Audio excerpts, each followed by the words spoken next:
In today's show, the Blazers snap a 4-game losing streak, and Anfernee Simons has a career night. Welcome to Locked On Blazers. Let's get into it.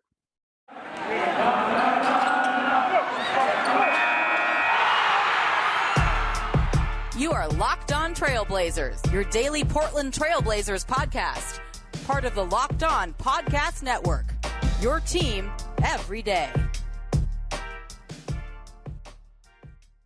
What up, world? It's your past first point guard, Trailblazers reporter Mike Richmond. You're listening to another episode of Locked On Blazers, part of the Locked On Podcast Network, available wherever you get podcasts, and now also on YouTube. If you're listening to the show now or watching it on YouTube, go ahead and subscribe to our channel on YouTube. We're trying to grow the community there, trying to get to 2,000 subscribers. We didn't make it by 2022, but we're still pushing towards it. So if you're listening now, either as a podcast listener or on YouTube, go ahead and subscribe, support the show. I would truly appreciate it. In today's show, we're talking about a Blazers win. Y'all remember those? A Blazers win, a real life win. And Anfernee Simons had a career night as the Blazers beat the Hawks at home, snapping a 4-game losing streak in the game with no Damian Lillard, no CJ McCollum. And another young guard goes nuts, or another guard under 6'4" goes nuts. We'll talk about Anfernee Simons' night. It was a special night for him, coming shortly after learning on Sunday that his grandfather had passed away. And he spoke at length post-game about sort of his relationship with his grandfather and what it meant to him to perform like he did on Monday evening. So that's what we'll do. But first, let's get into it like we usually do at this time with the fastest recap in the West. The Blazers win 136-131 in a defense optional, straight up entertaining game. The Blazers won a game that was straight up fun. It feels like it's been a long time since that happened. Portland led 36-32 after one. They led this game 9-0, came out of the gates hot, and pretty much led for the entire first half. The Hawks briefly had a lead, but like this was the Portland, unlike so many rough starts early, was in control early in this one. Norman Powell 10 points in the first quarter, Anfernee Simons 11, Trae Young 16. The Blazers hit 8 threes in the first quarter. There were going to be a lot of points, and we knew it early. Blazers led 70-65 at the half, led by as many as 13 points in that second quarter, but the Hawks closed the quarter strong. They're down 10 and scored 5 points in the final minute. Trae Young at the half had 29 and 19. Ant and Norm had 17 apiece. Hawks took the lead heading into the fourth quarter, 105-100, because Trae Young had 41 and 14 after three, but Anfernee Simons had 18 points in the third quarter, was just phenomenal in the third, already had a career high 35 heading into the fourth, and the Blazers were down 5. But Portland came roaring back in the fourth quarter, outscoring Atlanta 36-26. The Hawks started really slow with Trae Young on the bench to open the fourth quarter, and the Blazers took the lead with had a 8-point lead with about 3 minutes left and held on from there. They had the ball up 2 with 47 seconds left, a crucial possession. Chauncey Billups calls the timeout, 47.1 on the clock, draws up an ATO, and they run a high pick and roll on the left side between Anfernee Simons and Jusuf Nurkic with some dummy action to occupy the defenders, with Norman Powell coming off 2 screens. An action they run those 2 screens away, they run pretty often, but it was actually just to set up an empty side pick and roll. The 2 defenders go to Ant because he's going off at this point as 38. 2 defenders go to Ant. He makes the right pass to Nurk. Nurk scores, gets fouled, and 1. That's right. Jusuf Nurkic hits and 1. Blazers go up 5 with 42 seconds left, and they hold on from there. 136-131. That's your fastest recap in the West. Anfernee Simons, a career high 43 points to go with 7 assists, 3 boards in 39 minutes. He was 13 of 21 from the floor, 9 of 16 from 3, becomes the youngest Blazer in franchise history to have a 40-point game. Phenomenal night, but he didn't do it alone. Norman Powell, 26, like I said, 17 in the first half for Norman Powell. Jusuf Nurkic, 21 points, 12 rebounds, 5 assists. A really nice night from Jusuf Nurkic, back out of the health and safety protocols. Nazir Little, 22 points, 9 boards. I thought Nas had a really nice game, really nice game from him. He hit 4 threes. That's what really stands out when you watch it. But I thought his athleticism on the glass and getting himself 2 feet in the paint when they put early when they put Trae Young on him, and then late when they had TLC and Kevin Huerter on him. Like he did a good job of taking advantage when he had a physical mismatch. Nurk wasn't the only one out of the health and safety protocols. Robert Covington also returned. He had 4 points and 4 steals in 24 minutes. The Blazers needed Ant to have 43. They needed every last bit of it, because on the other side, Trae Young finished with just an absolute kind of a bonkers night from Trae Young. 56 points, 14 assists, 17 of 26 from the floor, 7 of 12 from 3, hit all 15 of his free throws. The Hawks lost this game by 5, and Trae Young was plus 10 in his 37 minutes. So in the 11 minutes that like 10 and some change that Trae Young sat, the Hawks were outscored by 15 points. This was the Trae-less minutes. Like, the Blazers had no answer for Trae Young. Their answer for Trae Young was to go get buckets with Anfernee Simons. This was Ant's night. His first 2 shots did not hit the rim. Like clean swishes. And this comes on the heels of Simons having, according to John Schumann of NBA.com, who drew up this stat, the lowest effective field goal percentage of anyone who shot at least 75 shots in the month of December, a really bad December.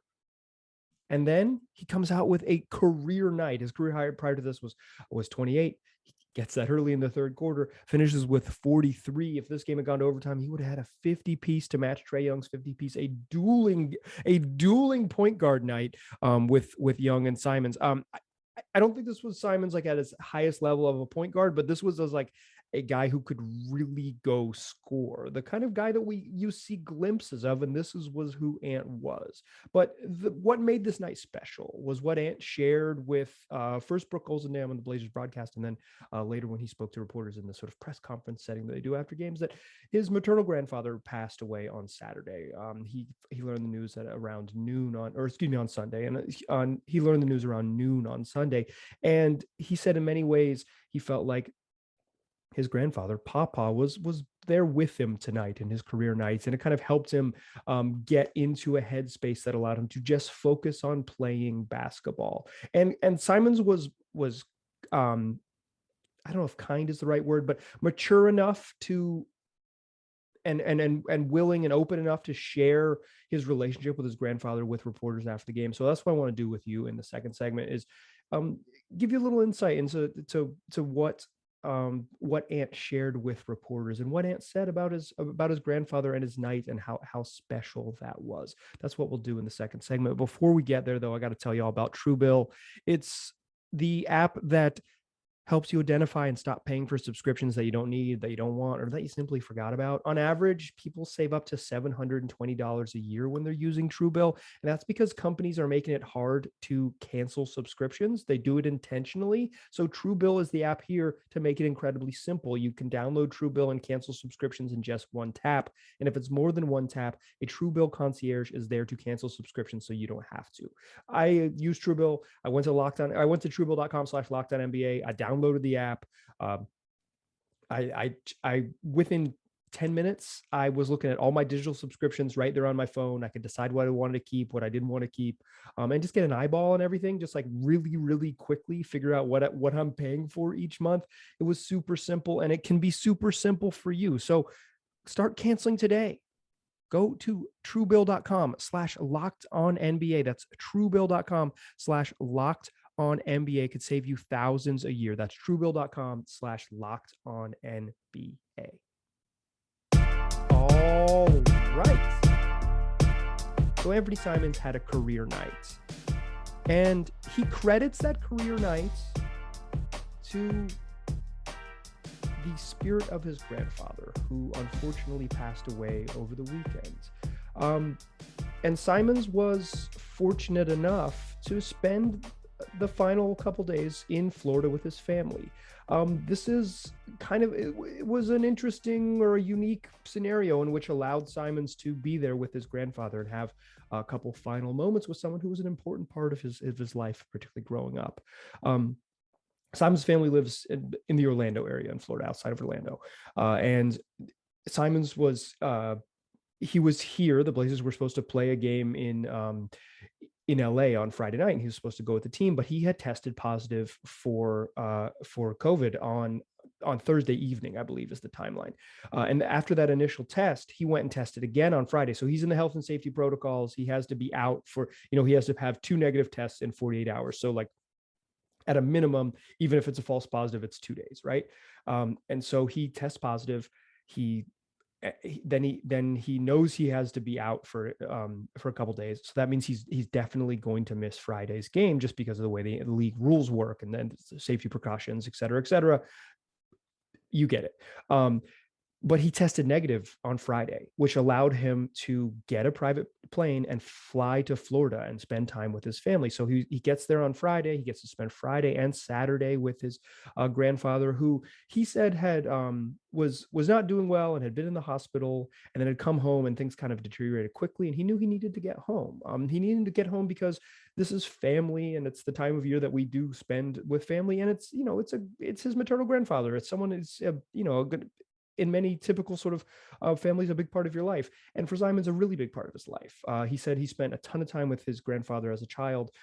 His grandpa would make sure that he got to the bus stop as an elementary school and middle schooler. And he'd wake up in the morning, like on a typical everyday morning, and make him a big breakfast of eggs and bacon and pancakes and sausage. Like, he was there as sort of that true caretaker. And if he needed to go to practices, his grandfather would often be the one to drive him to basketball practice, whether that was, right around the corner at the middle school or further away to tournaments and such. And then he said he'd spend a lot of time just, he'd ride back. They'd spend long car rides together chatting. And then he'd, hang out with his grandfather at his grandparents' house, and they'd watch TV together and just, kick it the way that you do when you're a grandson, waiting for his mom or his dad to pick him up and to go home when he was younger.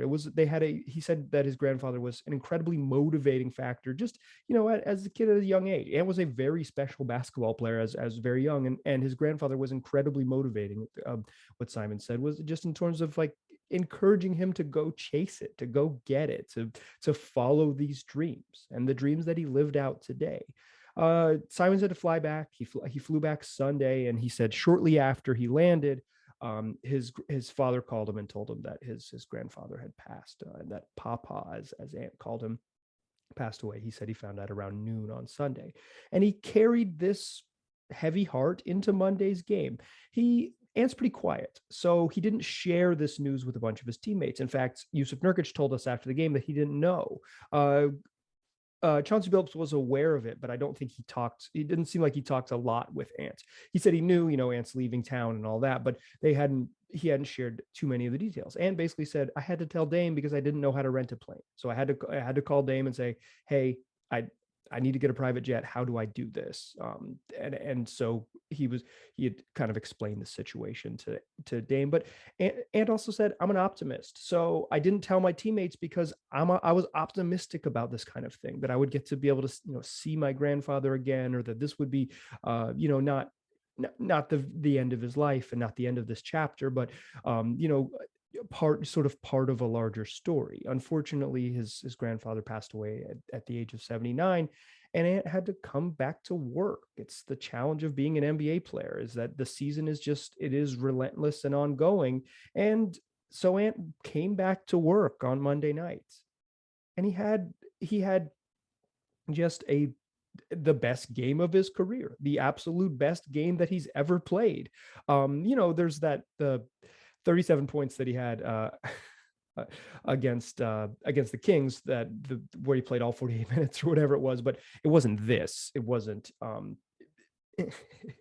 43 when they needed him, and when he's playing like a normal sort of starters number of minutes in the non-82nd game of the season. This was the best game of Anfernee Simons' life, and he said that he felt like in that his grandfather was there with him on the court. That so much of this was, so much of his performance, and so much of the 9 3-pointers that he made was his grandfather there with him. He spoke a little bit about sort of the sanctuary of basketball and the catharsis of being able to play sports, and say all of this, these challenges are going on in our lives. It's a family tragedy, and you got to go back to work, and it's challenging. But basketball, the thing you love and the thing you've been doing and the thing that your grandfather was, a big part of, crafting that your love of that game and allowing you to pursue that as a kid. This was a space where you could just do that for 2.5 hours and not have to worry about things. And Ant talked about sort of the catharsis and the sanctuary and the space that basketball gives athletes and gave him the space, the time, the sort of it allowed for him to have these moments that were his and his alone, that he could kind of that he could be Anfernee Simons playing basketball and not Anfernee Simons, an adult dealing with a family tragedy. And he channeled that, or he was guided by, the spirit and the memory of his grandfather to the best game of his life. And regardless of sort of whatever you might think about that what he's saying there, like, this was Ant at his absolute peak. And this was Ant at his absolute peak after a month of being as bad as we've seen him. He struggled early on in his career, but he's being asked to do more in the month of December, and they needed him to be more, and they needed him to be better. And he knew that he'd been struggling. Like, he admitted as much after the game that he'd had some really down moments in December, just not playing his best basketball. The stat I shared with you said he's the lowest effective field goal percentage of any high volume shooter in the league. He hadn't been good, and they needed him to be better. He was struggling, and then this moment happened for him. So I'm happy for Ant. Like, frankly, I'm impressed by it, to be able to have these moments and be able to sort of channel that into playing a sport at the highest level. It's what makes professional athletes really impressive. And then to not only to have this game, to not only hit 9 3-pointers and go 13 of 21 from the floor and have 7 assists and 2 turnovers in 39 minutes while playing on the ball a bunch, to have a career high 43, to hit, to make the right play in the final minute and find Yusuf Nurkic for a layup because you're going to get the defensive attention. All of that is impressive. Absolutely.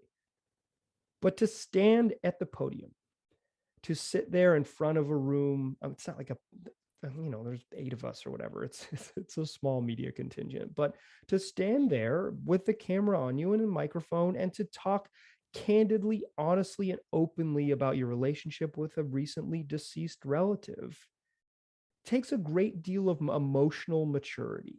So the most impressive part to me for Ant was how he handled the postgame. That wasn't a man being showing what it's like to sort of just be an adult, be an adult with like real emotional maturity, and an openness and a willingness to share a struggle, because there's a lot between sort of the like player media member sort of relationship, but the conduit for you, dear listener, for fans to appreciate Ant is his ability to speak to the media openly and honestly about what he's feeling, what he went through in his experience. That's how you learn more about these guys. And so I can't say enough. I truly applaud, and I'm truly impressed with the way Ant conducted himself post game. That takes a lot of maturity, and frankly, a maturity that this podcaster would not have been interested in mustering and interested in finding. So respect to Anfernee Simons, love to his family, and to all those who knew Papa. And it's hard to lose someone you love, and it's even harder to talk to a room full of strangers about why that someone you love is special. So respect to Anfernee Simons. I hope you can find some peace, find some comfort in the coming days after a hard, very, very challenging weekend. In the third segment, I want to talk a little more big picture Blazers stuff. Trades, Damian Lillard didn't play in this game because he's resting. We'll zoom out a little bit and talk about some big picture Blazer stuff that's going to come up in the next couple weeks. So join me there in the third segment. Still a pass first point guard. Still Mike Richmond. We're still listening to Locked On Blazers. We talked about Anfernee Simons' career night coming on the heels of a family tragedy, and the Blazers' big 136-131 win over the Atlanta Hawks, snapping a 4-game winning streak. or losing streak rather. Blazers got back on track, and Ant was a big reason why. But what I want to do to close the show is talk a little bit about sort of big picture stuff. Like I said at the beginning of this show, Yusuf Nurkic returned and Robert Covington returned to the lineup tonight. Nurk, good basketball player. Played pretty well in this game. The Blazers got a little post-up happy with him in the fourth quarter, and it was weird. He talked about it after the game that it was kind of like he wanted to slow the game down, and he wanted to take like more deliberate possessions because he felt like they were missing jumpers and running. I just like straight up do not agree with that approach or that plan. But I thought it was interesting for Nurk to sort of share that. He was just like, give me the ball. We need to make sure we get good shots, or we need to make sure that we get sort of like more deliberate offense and don't like rush into taking jumpers. Give Ant the ball. He was on fire. It was a weird stretch. But Nurk was good in this game. Like 12 boards, 5 assists, 21 points. He was, he missed me. Please stop taking 3-pointers. Nurk is over 2 from 3, but if you cut those out, it's 8 of 16 from the floor. Like he played, he had a good game.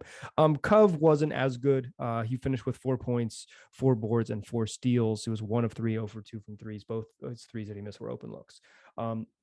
This isn't sort of about like their performances as much as it is about like trade season has begun in the league.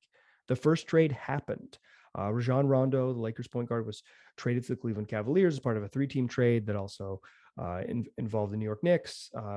Denzel Valentine sent to the Knicks. He's going to get waived and be a free agent. Like this was a trade for the Knicks and the Lakers to save some money, and for the and for the Cavaliers to get a backup point guard. But more than anything else, this is the beginning of trade season. It's here.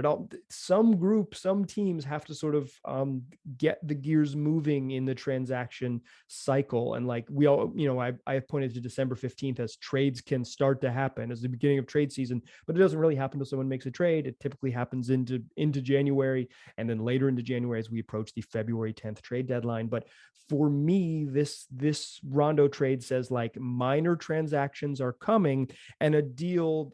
I would regard Robert Covington as the Blazer most likely to be traded. I think that thing is coming in the future. Like, and it could happen because of the Rondo trade, just sort of reading the tea leaves, in the very near future. Like a Rocco trade could happen in the very near future. A Nurk trade could happen in the pretty near future. I think if I had to guess, Rocco first, Nurk second. That's what I would guess. I think the Blazers are going to trade both those gentlemen before the February 10th trade deadline. They're both entering free agency. It probably just makes more sense to do so. Rocco seems like just a straight stone cold lock to be on another team. Nurk, maybe not stone cold lock, but what's the other Simpsons one? Shoe in. He's the shoe in of the week to be traded. Like, I think both of those guys are very likely to not be on the roster at the end of the year. I would put Rocco at like 95% and Nurk at 87%, also very high. But I think the Rondo trade, the Lakers trading Rondo, like this, the transaction season is here. Like NBA teams it's happening. And I think those trades could happen very soon. And their return to the lineup is sort of the signal to me that it could happen. They're not going to get traded if they're in health and safety protocols. Back on the court, available to play, posting up a bunch in the fourth quarter. Like those dudes those to me, they'll sort of, their return and the Rondo trade says it could happen. So keep your notifications on for these sort of large news breakers of the world, because those trades could definitely happen. Some other sort of big picture stuff. CJ McCollum not back yet, and there's no update on him. He had a collapsed lung. We're looking at almost more than 3 weeks. He was supposed to reevaluated last week. We haven't heard a word. My assumption, and I'm not reporting this is like a guess this is a best guess, an educated guess, is that his wife is due any day now with their first child. And I would assume that the Blazers not going to bring CJ McCollum back until that child comes into the world. That's just an educated guess based on how they've handled it. Because if he was available to come back sooner, they would have brought him back. But then if he's going to also leave again for the birth of his child and blah, blah, blah, blah, they're also going on this long road trip next week. So like, I think CJ is going to have a child, welcome a child into the world, and then his availability with the team and to come back will happen. I'm not under the impression that the physical stuff related to the collapsed lung is the limiting factor. Like he's still ramping up and still doing those things. The Blazers don't really practice, so it's not like he's getting back in the practice court, but he's like, from what I understand, doing more stuff. He's at the practice facility getting shots up. I had said earlier on this podcast, and I misspoke. I said that he was spotted by the broadcasters, Kevin Calabro and Lamar Hurd, working out at the Moda Center. But a reporter at the Moda Center said they did not see that. That is not what happened. So I believe CJ's at the PF. He's at the practice facility getting shots up, working, getting his body right. But I don't think he'll be back until he has a kid. And I don't think my guess, just the way it works, is that CJ won't be the first domino to fall. Like Roko's the guy they're going to trade first. Roko, Nurk, CJ, probably in that order, although they could be combined in various trades, obviously, to make it happen. But I think trade season is here. I think we're now, 5 weeks away from, as I sit here recording this on late on January 3rd. It's here. Like it's going to happen. We're going to see the trade momentum has started around the league, and the Blazers are going to be involved in that trade momentum. So be on the lookout. The other thing is that Damian Lillard did not play in this game. And I asked Chauncey Billups prior to tip off kind of what the larger plan was with Dame. Whether it was to, whether he was going to be shut down for multiple games as he got back. He previously, they had shut him down for 10 days, right? He missed 5 games. And then he got a cortisone shot and he came back and he looked a lot better. And then he had a little dip again in his production. He did not look very good against the Lakers. That was Friday's game. And then he doesn't play in this game. And so the Blazers now still have 4 home games remaining as well. Importantly, the Brooklyn game that was postponed prior to Christmas has been moved to Monday. So now they play Sunday, Monday, back to back against the Kings and the Brooklyn Nets. So this is now a 5-game homestand. It's supposed to be a 4-game homestand before a road heavy January. January is brutal for the Blazers. They basically play every other day except for one stretch next week when they have 2 days off. Sheesh. It's a lot of basketball games between here and January 31st. But so it's unclear, Chauncey said he just didn't know, he didn't know if Dame was going to come back. He didn't know if, he said he'd probably know more tomorrow, whether this was a multi-game thing or an extended thing or whatever, but it's get Dame back in the practice facility tomorrow, talk to him, talk to the doctors, talk to the plan. He didn't know. Here's what I have 2 thoughts about that. One, I bet Chauncey knows, and he just didn't want to tell me. 2, if this is the way it's going with Dame, is that he's able to play and then he needs some time off. I think the writing's on the wall that just eventually this year he gets abdominal surgery. It just has to be. The team's not very good. This game was really fun, but the Blazers are 14-22. Y'all know, you listen to Locked On Blazers. If this is your first episode, the Blazers they're just not a very good basketball team. Thank you for listening, and please come back. It's 5 days a week available wherever you get podcasts. But you're familiar with the team. I'm going to imagine they're not very good. This game was fun against, a Hawks team that's scuffling in their own right. They're 16-20 after this loss. But the long-term, the larger outlook on this, despite Ant and Nas playing well in this game, is nothing really changes. They still need to make these trades. They still need to trade Roko and Nurk. They probably still need to trade CJ McCollum. If not now, then around draft time. And they're probably, barring something pretty impressive and a turnaround, they're just not a team that's going to avoid the play-in tournament or even have a guaranteed playoff seed. They're going to they could get right and push for 8th. If Dame is going to need time off every couple weeks, I think we're just trending towards him eventually getting abdominal surgery. I'm sure he doesn't want to do that. I know Dame well enough to think he wants to play all of the basketball games. He's deeply, deeply optimistic and deeply competitive. He believes they can still get right. I know that's in his bones. But it's also if he's just not physically there, the most sort of prudent move might be to shut him down and to see if there's a surgical option that can fix this ab injury that has now lingered since at least July and has really slowed him down. He's just not himself this year. the terms that Chauncey used before the game was like, they want to see him being Dame again. And we just haven't seen it for long stretches. There was a brief period last week where I was yelling Dame back. And then he kind of slowed down a little bit. And then now he's, that was 3 good games, 1 bad game. And then that 1 bad game followed by, them not playing him, right? Like them intentionally holding him out to like get his body right. I kind of think we know the direction this is headed. I think it's more about when. I guess there's still an if, like, if they make some trades or if they just get hot, maybe Dame toughs it out and kind of tries to get them into the postseason. But if he's taking days off now in January after having already taken those 2 weeks off, I think it's just kind of inevitable. Like, again, this is not me reporting things. I'll tell you when I'm reporting something. This is just me. I'm doing what I do best here, which is like, I spend a lot of time around the team. This is an educated guess. I feel like I'm probably right about this, but I don't have it on any authority. I don't have it at all. This is my gut, and my gut says that we are headed for Dame eventually having surgery, and that him sitting out, is kind of, we're just like another big bright neon arrow pointing at the sign that says like, eventually they shut it down. And it's just like, when do they do it? Do they wait for, do they wait for the All-Star game and the trade deadline, or is this the beginning of a 6-7 day stretch where he decides to take that step? But obviously we'll know Wednesday's game whether Dame's available, and I'll ask Chauncey the same question again, what the plan is. We'll get an update. This is why we do a daily podcast, so we can learn more. I think that's your big picture stuff on the Blazers. Rocco and Nurk likely to be traded, and it could happen any minute based on what's happened around the league. Shout out to Rajon Rondo, playoff Rondo heading to Cleveland. Very likely a playoff team that will be here later this week with Rajon Rondo in tow.